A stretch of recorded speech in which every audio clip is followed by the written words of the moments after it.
All right, now let's get more insight from John Park. He's the director of the Harvard Kennedy School's Korea Working Group. Welcome to the show. Thank you, Rachelle.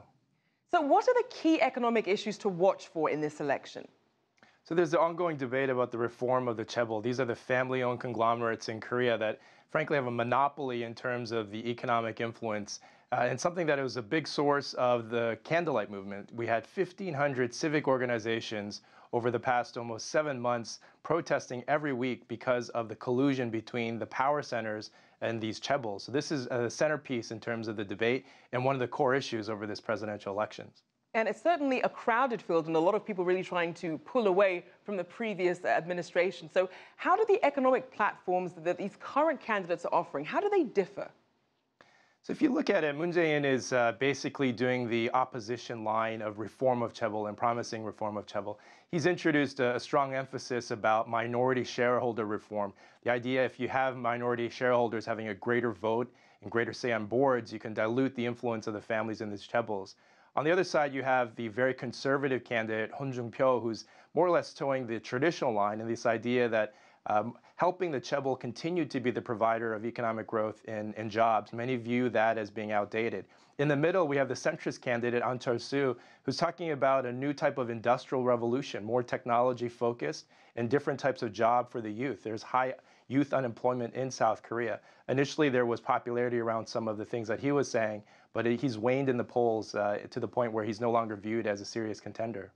Now, with ousted President Park's scandal putting a spotlight on corruption, and then, as you mentioned, these so-called chaebols, these family-owned conglomerates, what's that doing for the business climate in South Korea? So as Jack was reporting there, startlingly, the trade statistics show that South Korea didn't do so bad. I think it's the business sentiment overall.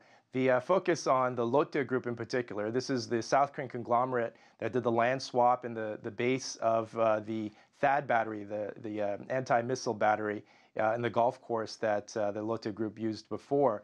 Lotte Group has been the focus of a lot of economic pressure from China.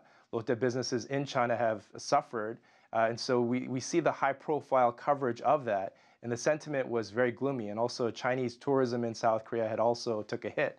So those are the headlines, but the trade statistics really showed a different story. So I think it's a silver lining in terms of a lot of the clouds that have been hanging over the Korean Peninsula.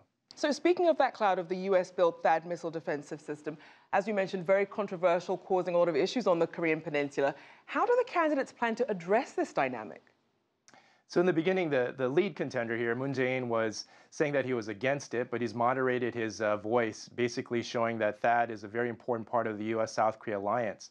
But with the controversy last week of President Trump tweeting that and commenting in an interview that South Korea should pay $1 billion for the THAAD battery, you saw a lot of focus in terms of Moon Jae-in taking assuming the title of almost defending South Korea against foreign influence. So the THAAD battery issue took another dynamic in addition to the tensions between South Korea and China.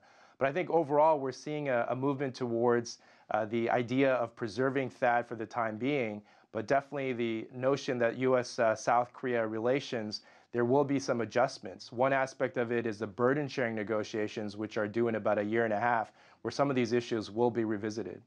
Now, John, we also really saw young South Koreans mobilize to demand Park Geun-hye's resignation, and youth unemployment hit an all-time high last year. Now, they have a lot at stake in this election. So which candidates are the most appealing when it comes to younger voters? So initially, it was a centrist candidate, Ahn Cheol-soo. He was talking about a different type of economy, empowering the youth, different types of jobs, the fourth industrial revolution. It was very dynamic, very exciting. Unfortunately, with the presidential debates, his performance wasn't so good, and so I think the momentum sapped, and there are other issues as well.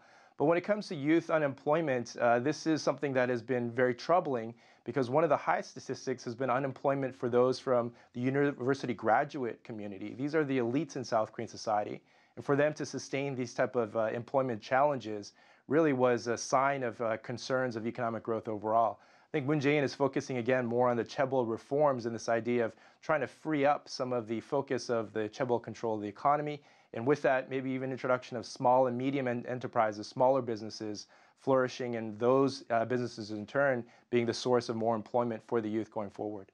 We'll have to see how much weight the youth vote counts there. Thank you so much, John Park, Director of Harvard Kennedy School's Korea Working Group.